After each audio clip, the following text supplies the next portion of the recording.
You must find Philadelphia much changed, Mr. Jefferson. More change than I could have imagined, Mr. Hamilton. Not the city itself. All cities swallow everything in their wake. That's no surprise to me. That's why I abhor them. But I've been, as you know, in revolutionary France, where the streets are filled with the songs of liberty and brotherhood and the overthrow of ancient tyrannies of Europe, and to return from there to this, our cradle of revolution, and find the dinner table chatter is all of money and banks and authority is an unwelcome surprise. Unwelcome, perhaps, but necessary. I must admit, Mr. Hamilton, I'm a little uncertain as to the purpose of the Treasury Department. No doubt its function will reveal itself to me in good time. The future prosperity of this nation rests chiefly in trade. Trade depends, among other things, on the willingness of other nations to lend us money. And how would you propose to establish international credit? Our first step would be to incur a national debt. The greater the debt, the greater the credit.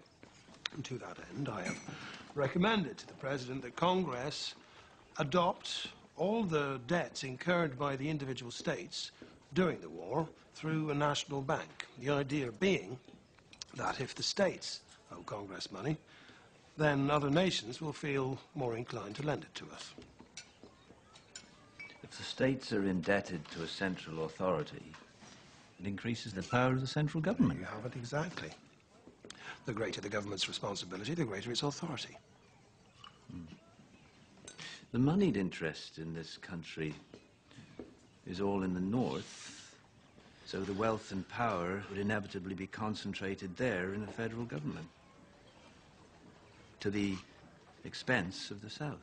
If that is the case, it is unavoidable if the Union is to be preserved. I fear our revolution will have been in vain if a Virginia farmer is to be held in hock to a New York stock jobber, who in turn is in hock to a London banker. The opportunities for avarice and corruption would certainly prove irresistible. Well, there you have it, as I have heard said.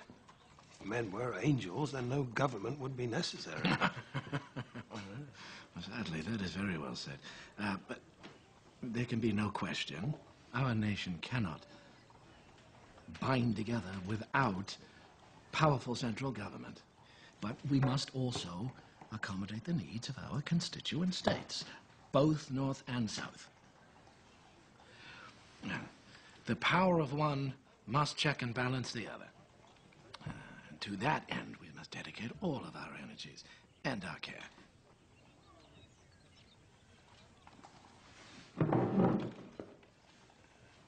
I would like to welcome Mr. Jefferson home.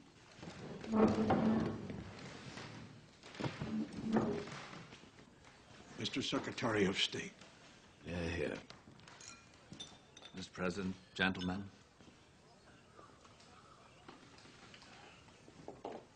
There are cabinet matters that I would like to discuss. If you would excuse us, Mr. Adams. Please convey my regards to your wife.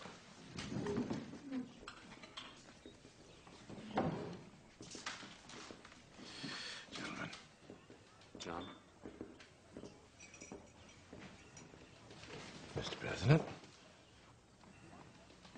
Mr. President, and nothing more.